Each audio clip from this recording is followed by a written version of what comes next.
It's Trinity Homes Week 3. My homies, I'm so glad you're participating and attending the group you're at today. Would you just look around at somebody that you didn't get a chance to say hi to yet and make sure you say hi right now? Wave at them, find them. Well, hey, if you were here on Sunday or in the house, you know that we talked about anxiety. Depression and anxiety are similar, but they're a little bit different. Depression has a lot to do with the past and the present, but anxiety comes from two things. The first thing is fear of the future. It's forward-facing doom. The end is near. Something bad is coming. It's being afraid of a potential issue that's on its way. Hopeless dread towards tomorrow that steals your joy and your peace today. If you experience general anxiety, social anxiety, or separation anxiety, Zoloft or Lexapro or Xanax, they can regulate your serotonin with a prescription, but you have to regulate your beliefs. Anxiety doesn't bow to any drugs, but it does bow down to Jesus. Anxiety, yes, it comes from fear of the future, first and foremost, but secondly, it comes from forgetting who is in your future. Anxiety does not come from not knowing how this sickness is going to turn out, or losing my job, or a contract, or a breakup, but anxiety comes from forgetting that Jehovah Rapha, my healer, is in my future. Jehovah Jireh, my provider, is in my future. My future will never end in the death of what God has for me. I'm going to say that again. My future will never end in the death of what God has for me. Don't let the enemy fog up your future. Don't let the enemy fog up your vision of who God is. In your story, God will be the last one standing. He turns our anxiety into anticipation. Question number 1, think about the next 5 years of your life. What is one thing that you are anticipating God to do? How are you expecting Jesus to move?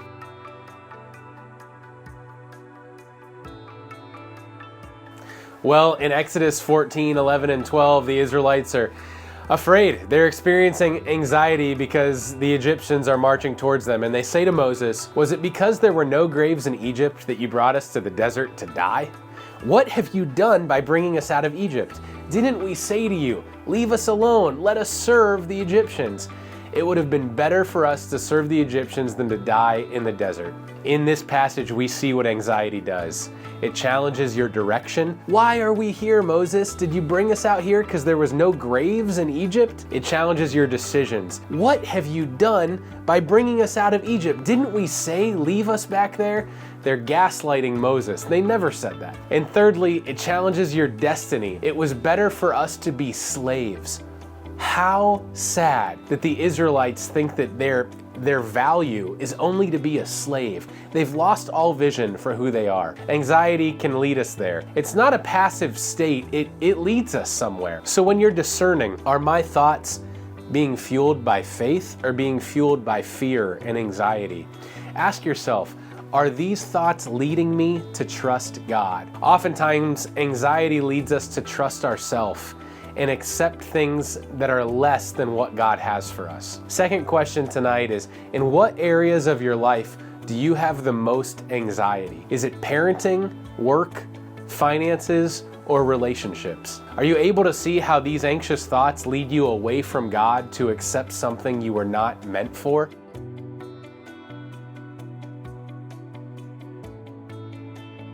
We're back. We see that anxiety shows up when circumstances are confusing, limiting, and oppositional. Just like the Israelites went through a confusing path or a pathway that they didn't expect God to lead them down. A winding path can tempt us to have wandering thoughts. The Israelites felt like they were trapped. The sea is before me, the army's behind me, and there's marshes beside me. But God was actually placing them in a channel of protection. Moses said, "All you gotta do, people, is be silent and go forward. God will deliver us." Really, they were blessed. God had led them into this channel of protection with the promise before them, His presence behind them, and miracles beside them. If you were in the house at Trinity on Sunday, we talked about grasshoppers, emus, and kangaroos. Kangaroos can only move forward because of their heavy tail. Because of what's behind them, they cannot go back. Here's a question for you today. When you're in a high anxiety season, feeling trapped by confusing circumstances, limiting circumstances, oppositional circumstances, what is one way to remind yourself of the faithfulness and goodness of God in your life? What's one way to remember what God has done for you?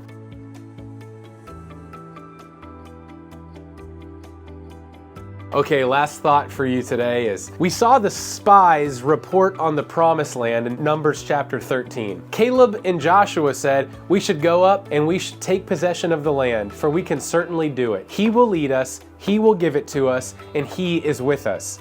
The terrified 10 say, we can't attack those people. They're stronger than we are. They're bigger than we are. We seemed like grasshoppers in our own eyes, and we looked the same to them. They had a grasshopper complex. When we see ourselves as unable to move forward in our purpose because of past experiences, present circumstances, or future fear, that's a grasshopper complex. The challenge is just reveal people's hearts towards God. Adversity is a terrible thing to waste. It reveals your faith. It refines your faith. And God is looking to see who distrusts my character, who distrusts my promises, who thinks I'm a stones and snakes God rather than a bread and fish God, as we talked about a few weeks ago. Because God has revealed Himself. You are responsible for your good report. You are responsible for your good response. This question is a little challenging and requires vulnerability, but remember, these people in the room with you, they are your friends and they want to pray for you. So here's the last question of the night. What is one bad report that you have been rehearsing about a giant in your life?